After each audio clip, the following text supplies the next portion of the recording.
तेजस classes में आपका स्वागत है। 1992 से लेकर 2020 तक बिहार में जितने भी एग्ज़ाम हुए हैं उसमें टोटल 12,000 प्रश्न बनते हैं, जिसका यह पार्ट 21 है। इससे पहले 20 पार्ट यानी 1900 प्रश्न तक डिस्कस कर चुके थे। आज 1901 से हम लोग 2000 प्रश्न तक को डिस्कस करेंगे। यह सीरीज रोज़ रात आपको 8 बजे मिल जाता है। अगर 8 बजे आपको नोटिफिकेशन नहीं आता है तो 8:05 में एक बार जाके ज़रूर चेक किया करो। वीडियो 101% अपलोड हो जाता है। कभी कभी यूट्यूब के डिले की वजह से ये वीडियो आपको 8:07, 8:09 या 8:10 तक दिखता है। तो आप 8:05 और 8:10 एकदम नहीं दिखा तो 100% जाके चेक किया करो, आपको डेफिनेटली मिलेगा। सिर्फ संडे को आपको यह अपलोड नहीं किया जाता है, बाद बाकी रोज अपलोड किया जाता है। यदि आप बीपीएससी, बिहार दरोगा मेंस, इन्फोर्समेंट दरोगा, Bihar SSC inter level mains, अमीन, ASI steno, BSSC third CGL, Bihar police, state या सीटेट इन एग्ज़ामों का प्रिपरेशन करने जा रहे हो या इनको एग्ज़ाम देने जा रहे हो तो यह वीडियो आपकी ज़िंदगी बदलने वाली है। यह सीरीज़ क्यों इंपॉर्टेंट है, इसके 2-3 कारण है। पहला तो आपको यह सीरीज़ बताएगा कि क्या पढ़ना और क्या छोड़ना है, ठीक है। दूसरा, आपको किस लेवल पे प्रिपरेशन करना है, कितने आसान क्वेश्चन आते हैं, ये सीरीज़ आपको यह दिखाएगा, ठीक है। तीसरा, आपको आज तक जो भी टीचर मैनिपुलेट किया है, जो भी आपको हार्ड क्वेश्चन के नाम पे डराया है, धमकाया है, जिनके वजह से आज तक आपका सिलेक्शन नहीं हुआ, तो आप उनको समझ जाओगे कि कौन आपके साथ चीट किया है। बाद बाकी हम लोग आगे बढ़ते हैं। देखो, एक क्लास शेड्यूल है करंट अफेयर्स का, मैं एक पार्ट अपलोड कर चुका हूँ, दूसरा पार्ट इसका फिर से थर्सडे को आएगा। बाद बाकी ये शेड्यूल बीच में 3-4 दिन यानी एक हफ्ते तक बोलो कि नहीं चल पाया था ढंग से, क्योंकि भैया का एंगेजमेंट था, उसमें मैं बिजी था। चलो, आज का पहला प्रश्न है, लोहा किस खनिज से बनता है? खनिज बोले तो अयस्क से, तो यह हीमेटाइट से बनता है। टेट्राफ्लोरोएथिलीन किसका एकलन है, किसका एकलक है? तो यह टेफ्लॉन का एकलक है। अगला प्रश्न है, कोशिकाओं का ऊर्जा मुद्रा क्या है? तो एटीपी होता है। मधुमेह रोग किसकी कमी के कारण होती है? तो इंसुलिन के कमी के कारण होती है। अगला प्रश्न है, रौल्फिया स्पेंटाइना पौधे से निष्कासित रसायन का नाम क्या है? तो यह रेसरपिन है। अगला प्रश्न है, जैकॉब्सन अंक का क्या कार्य है? तो जैकॉब्सन अंक का मुख गुहिका में भोजन सूंघना। अगला प्रश्न है, गिजर्ड कहाँ मिलता है? तो गिजर्ड पक्षियों में मिलता है। अगला प्रश्न है, वृक्क निवाहिका उपतंत्र किस प्राणी में होता है? तो यह मेढक में होता है। अगला प्रश्न है, वायुकोश किस में होता है? तो यह कबूतर में होता है। अगला प्रश्न है, पारिस्थितिकी तंत्र पद किस व्यक्ति ने गढ़ा है? तो यह टास्ले ने गढ़ा था। एजी टास्ले नहीं, हाँ एजी टास्ले ने। अगला प्रश्न है, जीव द्रव्य काल की संरचना का सर्वाधिक मान्य मॉडल क्या है? तो यह तरल मोज़ेक मॉडल है। अगला प्रश्न है, अधिकतम संख्या में माइटोकॉन्ड्रिया कहाँ मिलते हैं? तो यह अमीबा च्योस में मिलते हैं। अगला प्रश्न है, सर्वाधिक ऊंचा वृक्ष कौन है? तो सर्वाधिक ऊंचा वृक्ष आपको सिकोया है। अगला प्रश्न है, क्लेडोड क्या होता है? तो क्लेडोड एक पोरी लंबा पनार्व स्कंद होता है। अगला प्रश्न है, पर्णहरित युक्त मृदु तक कोशिकाएं क्या कहलाती है? तो यह हरितलवक कहलाती है। अगला प्रश्न है, बंद गोभी के नीले लोहित पत्तों का रंग शीतल जल में नहीं छूटता किंतु उबलते हुए जल में क्यों छूट जाता है? तो क्या होगा, उबलते हुए जल में जीव द्रव्य काला मर जाता है। अगला प्रश्न है, प्रकाश संश्लेषण का प्रथम सोपान क्या होता है? तो पर्णहरित के एक इलेक्ट्रॉन का प्रकाश के एक फोटोन से उद्वेलित होना, ठीक है। अगला प्रश्न है, स्वक युग्म का अर्थ क्या अर्थ है? स्वक युग्मन का क्या अर्थ है? तो एक पुष्प के पराग कोशों से उसी पुष्प के वर्तिकाग्र पर पराग कणों का स्थानांतरण। देखो, अगर आपको कोई वर्ड अब बहुत डिफरेंट है, ठीक है, तो इसको आप गूगल ट्रांसलेट में डाल के, गूगल ट्रांसलेट एक ऐप आता है जिसमें आप हिंदी डालोगे, इंग्लिश कन्वर्ट कर देगा, वहाँ से जाके इसको डाल के आप इंग्लिश में भी इसको आप देख सकते हो, ठीक है। जाके वहाँ पर आप बोलना, वो इंग्लिश में ट्रांसलेट कर देगा। अगला प्रश्न है, हाइड्रोफोनिक्स का किससे संदर्भ है? तो हाइड्रोफोनिक्स का तरल माध्यम में पौधे उगाने से संदर्भ है। अगला प्रश्न है, सिग्नल आवृत्ति यानी जिसको स्रव तरंग बोलते हैं कि वाहक तरंग पर अध्यारोपण की प्रक्रिया को क्या कहा जाता है? तो यह मॉडुलन कहा जाता है। अगला प्रश्न है, यदि वातावरण नहीं होता तो पृथ्वी के तल पर औसत तापमान क्या होता? तो क्या हो जाता? अधिक हो जाता। अगला प्रश्न है, प्रकाश सीधे रेखाओं में चलता प्रतीत क्यों होता है? क्योंकि इसकी तरंग दैर्ध्य बहुत छोटी होती है। अगला प्रश्न है, कागज पर अंगुलियों की छाप की पहचान उस पर प्रतिदीप्तशील चूर्ण छिड़क कर तथा किसी प्रकाश में देखकर की जाती है, वो प्रकाश होता है पराबैंगनी प्रकाश। अगला प्रश्न है, बीटा तरंगे क्या होती है? तो बीटा तरंगे रेडियोधर्मी केंद्रक द्वारा उत्सर्जित इलेक्ट्रॉन होती है। अगला प्रश्न है, नाभिकीय बल का उद्गम केंद्रक के एक जोड़े के बीच किन कणों के विनिमय से संबंधित किया जाता है? तो ये पाई मेसॉन से किया जाता है। अगला प्रश्न है, एम्पियर घंटा किसकी इकाई है? तो यह ऊर्जा की इकाई है। अगला प्रश्न है, एक समान गति में विद्युत ऊर्जा क्या उत्पन्न करता है? तो विद्युत व चुंबकीय क्षेत्र दोनों उत्पन्न करता है। अगला प्रश्न है, पटना हवाई अड्डे का क्या नाम है? तो पटना हवाई अड्डे का जो नाम है वो लोकनायक जयप्रकाश नारायण। और आपको कमेंट करना दिल्ली हवाई अड्डे का नाम क्या है, क्योंकि वे बहुत बार एग्जाम में आया हुआ है। अब जिनको नहीं आता वो गूगल से देख के जरूर कमेंट करेंगे। अगला प्रश्न है, बादलों से घिरी रात सामान्य रूप से गर्म क्यों होती है? तो धरती और हवा से होने वाले विकिरण को बादल रोक लेते हैं, इसीलिए। अगला प्रश्न है, समान जुड़े हुए बच्चे पैदा क्यों होते हैं? क्योंकि जब एक शुक्राणु एक अंडकोश को संचेतित करता है और संयुक्त पिंड विभाजित करता है, इसीलिए होते हैं। अगला प्रश्न है, आइंस्टाइन का समीकरण E = mc² में c का क्या तात्पर्य है? तो c का तात्पर्य प्रकाश की गति से है। अगला प्रश्न है, गर्म पानी जिसमें अधिक मात्रा में नमक मिलता हो उसमें पीड़ित पाँव रखने से पाँव की सूजन कम हो जाती है, क्यों? तो ऑस्मोसिस के कारण। अगला प्रश्न है, एस्पिरिन क्या है? तो एस्पिरिन क्या है? एनाल्जेसिक है। अगला प्रश्न है, पंखे के नीचे बैठा व्यक्ति ठंडक महसूस करता, अगर थर्मामीटर पंखे के नीचे रख दिया जाए तो वह कितना ताप दर्शाएगा? तो वह केवल कमरे का तापमान बताएगा। अगला प्रश्न है, कृत्रिम उर्वरक में समान रूप से नाइट्रोजन, फास्फोरस और एक तीसरा तत्व कौन सा होता है? तो वह पोटेशियम होता है। अगला प्रश्न है, अणुबम क्या होता है? तो अणुबम क्या होता है? फ्यूजन बम होता है। अगला प्रश्न है, एक खुली ट्यूब में मरकरी की मुक्त सतह कैसी रहती है? तो ऊपर की ओर मुड़ी हुई रहती है। अगला प्रश्न है, वर्षा की तीव्रता किसमें अभिव्यक्त की जाती है? तो सेंटीमीटर पर दिन में की जाती है। अगला प्रश्न है, धारा की इकाई क्या होती है? तो एम्पियर होती है। अगला प्रश्न है, पंप एक साधन है जो क्या परिवर्तित करता है? तो विद्युत ऊर्जा को यांत्रिक ऊर्जा में। अगला प्रश्न है, स्टेनलेस स्टील किसके कारण संक्षारण को रोकता है? तो क्रोमियम के कारण।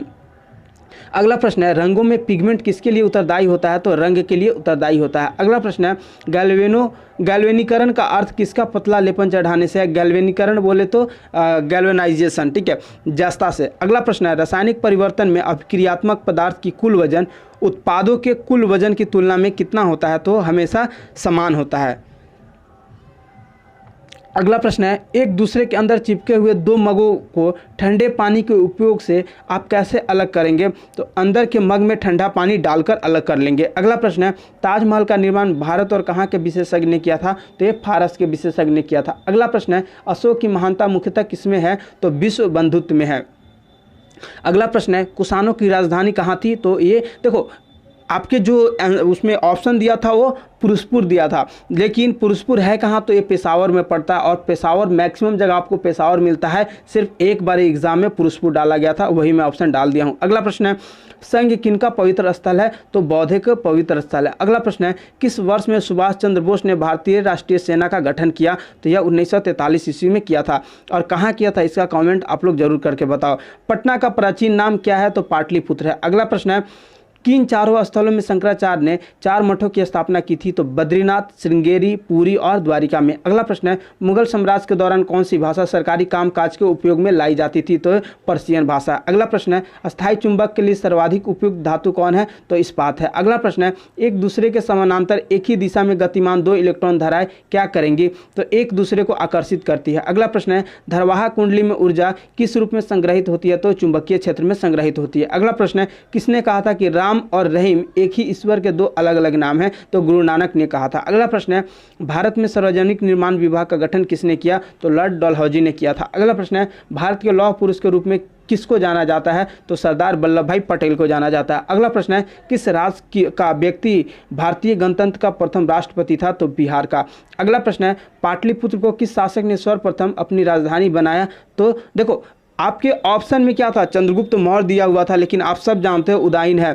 देखो ऑप्शन कभी कभी बदल दिया जाता है, उस ऑप्शन में आपको बताना होता है इसमें कौन सा दिया था, तो वहाँ पे उस ऑप्शन में आपको चंद्रगुप्त मौर्य था, लेकिन आप सब जानते हो उदयन करेक्ट होगा, ठीक है। तो आप लोग ऐसे भी देखो, मैं कभी ऑप्शन डाल देता हूं तो आप लोग बोलते हो मैं गलत नहीं डालता, यार मुझे भी पता होता है वो चीज़, कभी कभी बोलने के फ्लो में गलत हो जाता है, उसको मैं मानता हूं कि होता है, ठीक है, क्योंकि टाइम इशू होता है। लेकिन यहाँ पे क्या है, यहाँ पे मैं एग्जैक्ट ऑप्शन को आपको डालता हूँ।